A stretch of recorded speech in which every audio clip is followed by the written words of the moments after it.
बिटिआरआव दैनि जेंनाया जोबैगोन। 2024 मायथाइयाव जोंनि नैबे बिटिआर ओनसोलनि जेसेबांखिनि दैनि समस्या बियो जोबैगोन।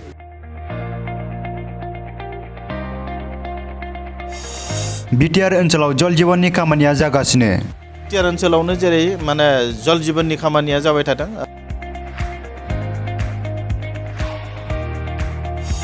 काजलगावआव EM डक्टर नीलुत सरगयारिया PHE नि गोदानै लुफुंनाय गंनै स्टर रुमखौ बेखेवो। काजलगावआव गोदानै लुफुंनाय गंनै क'क्राझार साब डिभिजन नं 2 स्टरखौ दिनै बेखेवना होबाय।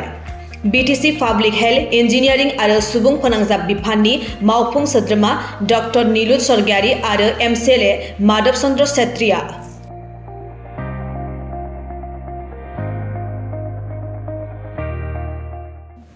दिनै नैबे काजलगाव आरो जोंहा चिरां डिस्ट्रिक्ट PHE नि मोनसे स्टर रुम, जाय स्टर रुमनि गेजेरजों जोंनि माखासे बुस्थु बाहानिफोरखौ जोङो मोजाङै जोथोन लाखिनो हानायनि मोनसे बेबस्था खालामनाय जादों। आरो जों गोजोननाय मोनदों जे जोंहा चिरां डिस्ट्रिक्टआव सिगाङाव बेबायदि गैयामोन। एबारै जोङो जोंनि पाब्लिक हेल्थ इन्जिनियारिं डिपार्टमेन्टखौ गोबां मोजां मोनसे बेबस्थानि गेजेरजों जौगानाय हाबाफारि जों खामानि लाबाय थादों। आरो जों गोजोननाय मोनदों एबारनिफ्राय माने चिरां डिस्ट्रिक्ट माने चिरां डिभिजन हिसाबै जों नामाकरन होबाय। सिगाङाव चिराङा क'क्राझार 2 हिसाबै मिथिजायोमोन। क'क्राझार 1 आरो क'क्राझार 2, क'क्राझार 2 खौ चिरां डिस्ट्रिक्ट होननानै मिथिजायोमोन। बेखौ जोङो EC पास खालामनानै एबारै चिरां डिभिजन हिसाबै जोङो नामाकरन खालामनो हाबाय। बे मोनसे जोंनि साक्सेस।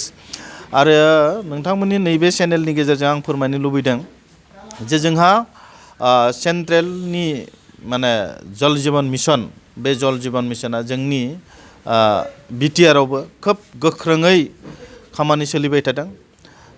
रायजो राजाफोरखौ आं खावलायनो लुबैदों जे जोंनि नैबे बिटिआर सरकाराबो जोंनि BTC ओनसोलावबो जल जीवननि खामानिखौ जों गोख्रै मावबाय थादों आरो गोबां खामानि गामि गामि जाबाय थादों। आरो आङो मोनसे बिसासाव फैदों जे जोंनि ओनसोलाव जेसेबांखिनि दैनि समस्या दङ, बे दैनि समस्याया 2024 मायथाइयाव जोबहैगोन।